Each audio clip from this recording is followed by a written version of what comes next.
Okay. So today we're going to go over the practical applications of what you'll have learned in your um probably your entered apprentice degree in Freemasonry. And that's if, that's a big if you'll have even learned that. Because a lot of times, you actually have to dig for that kind of stuff. They're not just going to put it in front of you, but this is one of the entry level things. So it's going to be the seven classical liberal arts and sciences. And so we're just going to kick it right off and start with the trivium. What is it? How do I use it? And is it useful in the first place? Here's the background on what trivium is. So the trivium, like its name describes, it's made up of three classes. Okay, so the first one is grammar, the next one is logic, and the next one is rhetoric. Okay, so what this turns into, the actual Masonic application of it, not to touch too much on its its past. It's three of seven, and so there's a lot to go into there, but uh, there's the first three of the seven classical liberal arts and sciences. Okay, so this was an education that was mostly given to traveling men, right? So it was mostly given to people who were going to travel around into different cultures and civilizations and stuff like that, right? So if you were from England, but you were a merchant and you were planning on, opening a trade route in India, well, when you go to India, you're going to start being exposed to foreign influences and things you never heard of, food you've never tasted, music you've never heard, instruments you've never seen, like culture that is completely different from yours, right? Like whereas, you might wear your shoes in your house, over there they might ask that you take them off, like just little things like that. And so for a lot of people they were bewildered, and for a lot of people their mind wasn't ready for that. And so it would be intimidating for them. And so that's where you would get someone who's like a racist, or like someone who has a mind that's like that, where they're not interested in learning another language, or they're not tolerant of other people being born or growing up in a different environment than what they are used to. So that's why this kind of a education is useful, is because this is what really opens your mind and it makes you more tolerant if you don't grow up in a place like in Canada, where you're already exposed from a young age to many different religions and stuff like that. So the trivium, what is it, right? So how does this affect me? Okay, so your thoughts become an emotion, and then your emotion becomes a behavior. Okay. So when I see, people dressed in different clothing, right? In my head, I've never seen it before. And I'm like, I have never seen someone else wearing clothes that are different from me, but let alone I can't picture myself in those clothes. And so from that, you're already starting from a place where you're uncomfortable. So your first thought is that, I'm afraid, right? I'm weirded out. You might not be afraid, but you're uncomfortable, right? So your first thoughts would be, I don't belong here, or they don't belong here, right? So that's gonna there's tension.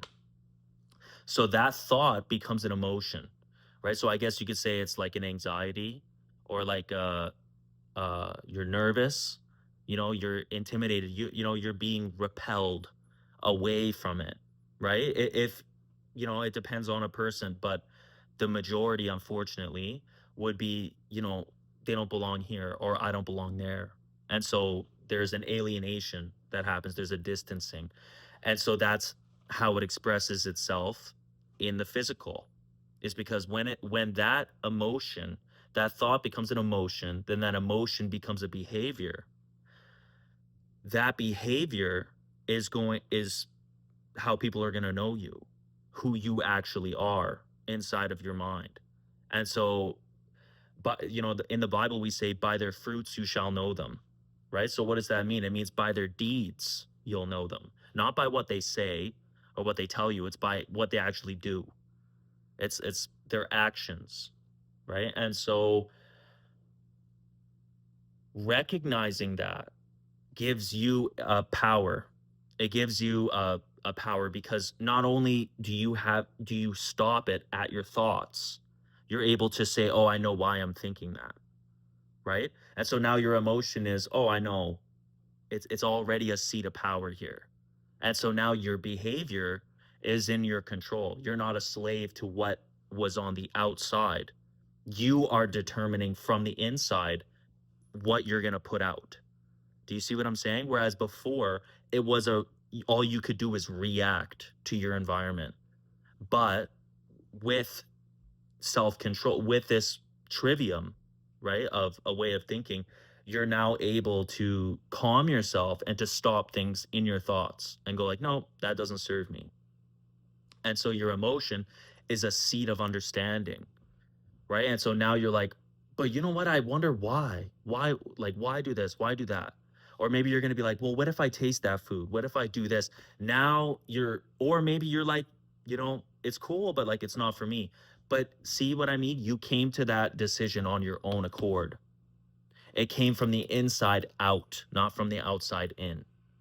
And so that's, you anyways. So anyways, I'm sure people get the point because that's very basic, but this kind of fundamental thinking, when you actually ask someone, like, "Why is this happening?" They'll just shut down because now there's too much information coming in that's already overwhelming them. So they go, "Oh, I don't know. Oh, I don't know." And they get defensive, right? Because like now they're thinking, "Oh, like I'm being threatened. I'm being threatened."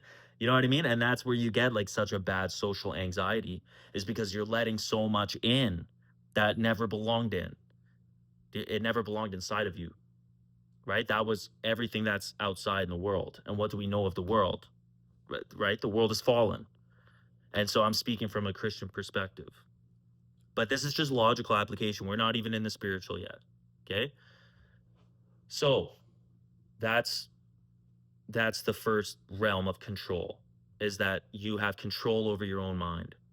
Okay? So that your external factors aren't pushing themselves and forcing your reaction. You are choosing your reaction. You are choosing what goes out, right? And inside of your mind, right? So but it stops here. So it's not getting to your emotions, okay? So the next one would be the quadrivium, right? And so the quadrivium is the most fun subject you can ever start researching because it's going to lead you into cymatics, rhythm in time and space. Like just it's a biophotons. Cymatics was the best one. I can't stop talking about that one. Sacred geometry is the other one. That's probably the biggest one because there's entire witchcraft lines just on sacred geometry. Like they've put their whole craft over sacred geometry and the Fibonacci sequence and the golden ratio. See, these are all they sound like big words. But if someone like me can understand them, trust me, like that's they're not much. Um so what's the significance of all those? Why do I need to know geometry? Right? Like, dude, I learned that in kindergarten, right? Like I learned like a square, a triangle. Like, but here's the thing is that we're actually talking about advanced, like like it's out there. It's out there. And this is how, scientists they actually became spiritual was because so here we go.